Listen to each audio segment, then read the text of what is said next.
আজকে প্রথম অঙ্ক। A naughty student breaks the pencil in such a way that the ratio of the two broken parts of the pencil is same as the ratio of the original pencil and the larger part of the pencil। মানে কি বোঝাতে চেয়েছে, একটা পেন্সিলকে একটা নটি student কী করলো, ভাঙলো। ভেঙে যদি এই পার্টটা এ অ্যান্ড এই পার্টটা বি হয়, তাহলে এই এ অ্যান্ড বি এর রেশিওটা কিসের ইকুয়াল হবে? অরিজিনাল পেন্সিল মানে অরিজিনাল পেন্সিলটা মানে কি এই পুরো পার্টটা মানে এ প্লাস বিটা। আগে তো এটাকে যদি এ অ্যান্ড এটাকে যদি বি ধরি, তাহলে ভাঙার আগে পর্যন্ত তো পুরো এ প্লাস বি ছিল। তাহলে অরিজিনাল পার্ট মানে কি A plus B and the larger part. তো এই এটাকে আমরা যদি লার্জার পার্ট নিই, তাহলে A plus B by A. তার মানে কি A by B, A by B কেন হলো, বি বাই এ কেন হলো না? কারণ larger part and original pencil and larger পার্টে যে রেশিওটা হবে, সেটা অবশ্যই লার্জার পার্ট অ্যান্ড যেটা স্মলার পার্ট সেই রেশিও দুটো ইকুয়াল হবে। কখনোই স্মলার পার্ট মানে আগে স্মলার পার্ট তারপরে লার্জার পার্ট হবে না। কারণ এটা যদি বড় হয় এটার থেকে, তাহলে এই নিউমিনেটারে এই মানে এই অনুপাতে যদি এটা বড় হয়, তাহলে এই অনুপাতে নিউমিনেটারটা অবশ্যই বড় হবে। তাহলে A by B equal to A plus B by A হবে। ঠিক আছে, তো এটা আমাদের গিভেন আছে। আমি বাকিগুলো মুছে দিই।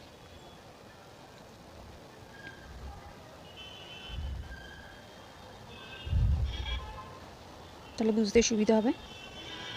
আচ্ছা, এবার কি চেয়েছে, what is the ratio of the other part. Other part মানে কি, লার্জার পার্টটা তো রেশিও হয়ে গেছে আমাদের এ বাই বি।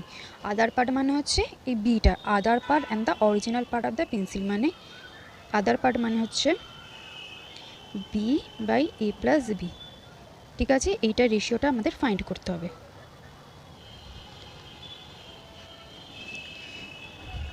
তাহলে এই রেশিওটাকে যদি আমরা ভাঙি, A by B equal to A plus B by A. So A square cross multiplication করলাম ইকুয়াল টু, এটা কী যাবে, এটাও ক্রস মাল্টিপ্লিকেশন হবে, A B plus B square.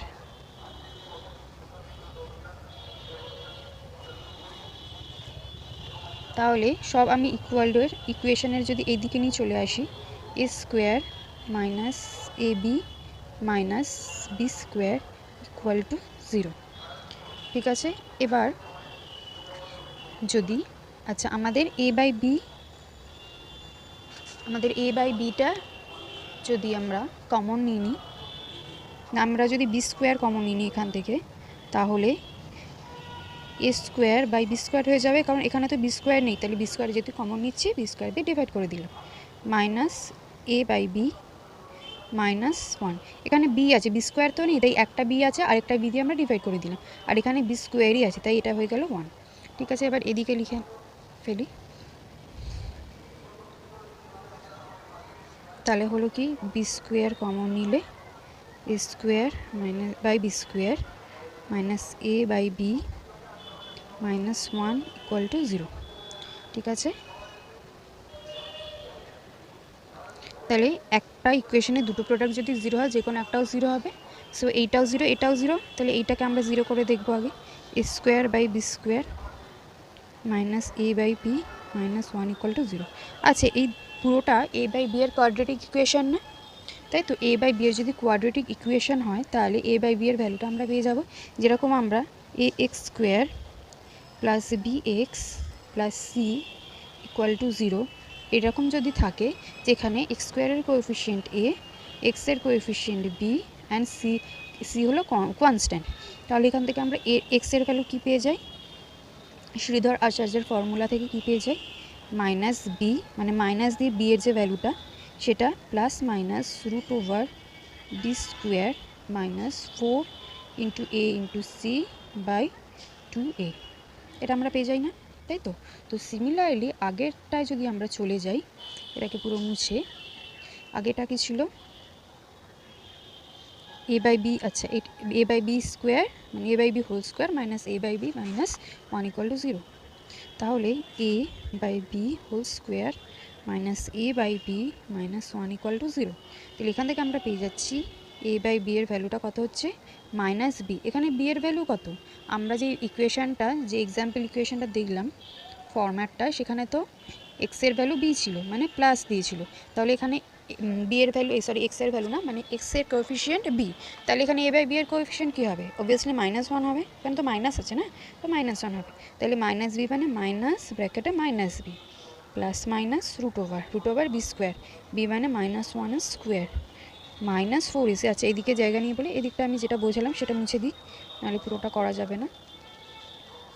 ঠিক আছে, বি স্কোয়ার মাইনাস 4 ইন্টু এর ভ্যালু কত? এর ভ্যালু 1 ইন্টু সি, সির ভ্যালু -1 ইন্টু -1 বাই 2 ইন্টু এর ভ্যালু 1। সো এটা আমরা করে দিই, মাইনাস আছে, -1 এর স্কোয়ার কত হবে? +1 হবে। তো +1 হলে এখানে হয়ে গেল কি, সরি এখানে হোল স্কোয়ার কেন হবে, আমি ভুল বলছি। আচ্ছা মাইনাস ইন্টু -1 কত হবে? +1। সো এখানে হয়ে গেল +1 plus minus root over -1 square মানে 1, এখানে -4 ইন্টু 1 ইন্টু -1, তার মানে কি -4 ইন্টু -1, -4 ইন্টু -1 কত হয়? +4 হয়, তাই তো? তাহলে এখানে হয়ে গেল +4 অ্যান্ড নিচে হয়ে গেল 2। তাহলে এটা কত দাঁড়ালো? সরি এটাকে যদি মুছে দিই, এটা দাঁড়ালো হচ্ছে 1 প্লাস মাইনাস রুট ওভার 5/2। এটা দাঁড়ালো এ বাই বি এর ভ্যালুটা। আমাদের কি চাই? আচ্ছা আমরা পেয়েছি এ বাই বি এর ভ্যালু হচ্ছে কত পেলাম? 1 প্লাস মাইনাস রুট ওভার 5/2। আমাদের চাই এ প্লাস বি বাই বি, এটাই তো চাই। আচ্ছা এবার তাহলে এ প্লাস বি বাই, আমাদের যেহেতু রেশিও বার করতে হবে তাই আমাদের রিয়েল ভ্যালু নিয়েই কাজ নেই, আমাদের অনুপাত হলেই হবে। তাহলে যখন এ প্লাস বি, তাহলে কী হবে? যদি এটাকে এ অ্যান্ড এটাকে আমরা বি সাপোজ করে নিই, তাহলে এ প্লাস বি কত হবে? 1 প্লাস, আচ্ছা আরেকটা জিনিস যেটা সেটা এটা আমরা প্লাস ভ্যালুটা নেব, যেহেতু রিয়েল ভ্যালু, লেন্থ তো রিয়েল ভ্যালু হবে, তাই প্লাসটাকে নেব। ঠিক আছে, তাহলে কারণ এই √5টা 1-এর থেকে বড়, তাহলে 1 মাইনাস যদি কোনো বড় সংখ্যা হয় এই পুরোটা কী হয়ে যাবে? মাইনাস কখনো একটা লেন্থ হতে পারে না, তাই আমরা এটা কী হয়ে যাবে? এটা আমরা প্লাস নেব। বোঝা গেল কেন এটা প্লাস নিলাম আমরা? ঠিক আছে, তো এটাকে প্লাস নিয়ে তাহলে কী হবে? এ বাই বি এর ভ্যালু হয়ে যাবে 1 প্লাস √5/2। ঠিক আছে, তাহলে A plus B by B কত হবে এখান থেকে? এ প্লাস বি, এ হচ্ছে এ যদি 1 প্লাস √5 অ্যান্ড বি যদি 2 হয়ে যায়, তাহলে 1 প্লাস √5 প্লাস বি হচ্ছে 2 বাই বি মানে বি মানে 2, তাহলে এটা কত হলো? 2 + 1 3 প্লাস √5/2। তাহলে রেশিওটা এ প্লাস বি বাই বি এর রেশিওটা কত হলো? 3 প্লাস √5/2, 3 প্লাস √5/2। ঠিক আছে, এটা হচ্ছে A plus B by B এর ভ্যালু। এবার যদি কি চেয়েছিল এক্স্যাক্টলি অঙ্কটাতে, কার রেশিও অফ আদার পার্ট, মানে B by A plus B, তার মানে এখানে হয়ে যাবে 2/3 plus √5। So this is the answer. Okay, আশা করি বোঝা গেল সবার। তো যেই জায়গাটা যদি কেউ বুঝতে না পারো কোনো জায়গায়, অবশ্যই কমেন্টে জানাবে, তাহলে আমি সেই জায়গাটা আবার পরের ভিডিওতে রিপিট করার চেষ্টা করব। ঠিক আছে, A student get equal marks in history and sociology. The ratio of marks in sociology and geography is 2:3. The ratio marks of history and philosophy is 1:2.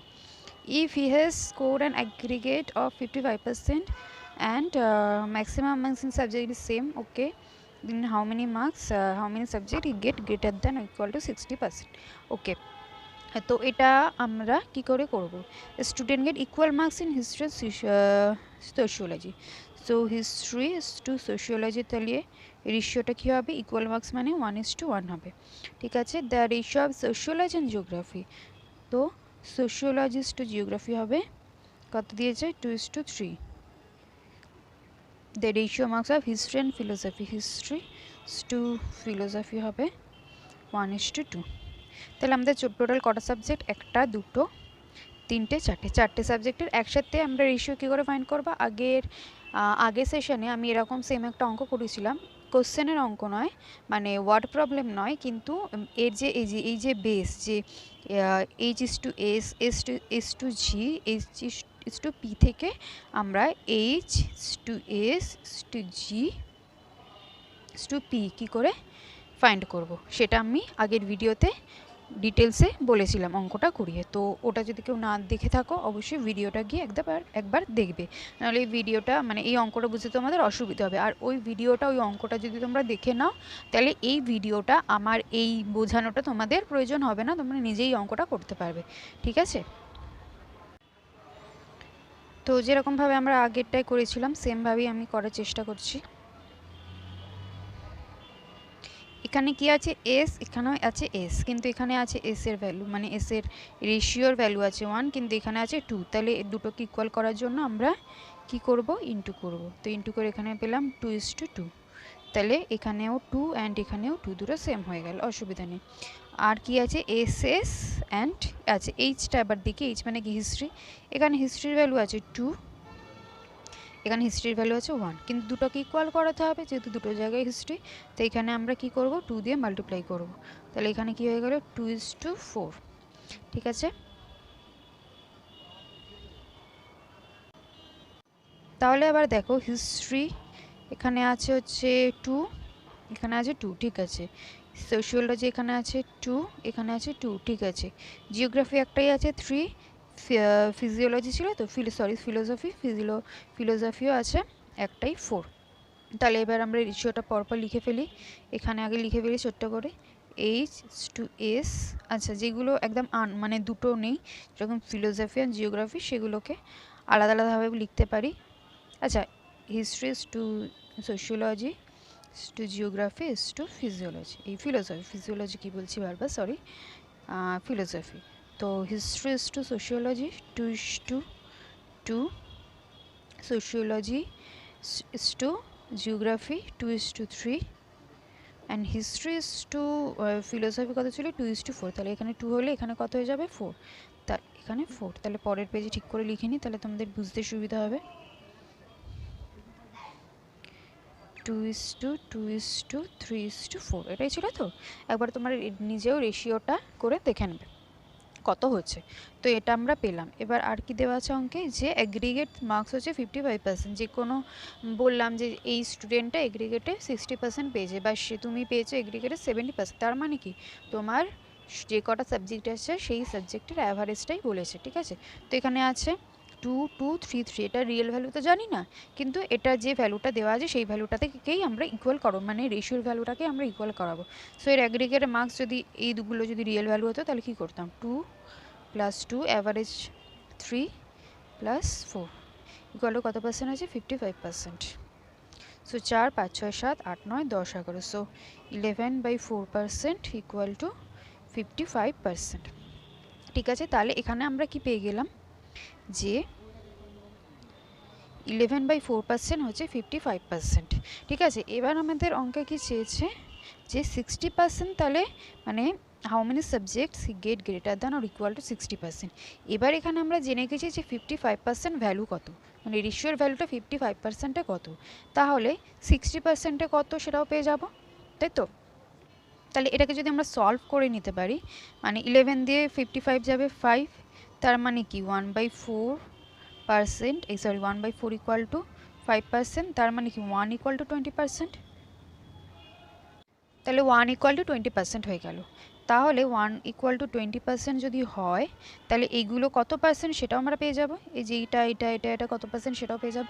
তাহলে 1 ইকুয়াল টু 20% হলে 2 ইকুয়াল টু কত হবে, 40%, এই 2টাও হয়ে যাবে 40%, এই 3টা কত হবে 60%, অ্যান্ড 4টা হবে কত 80%।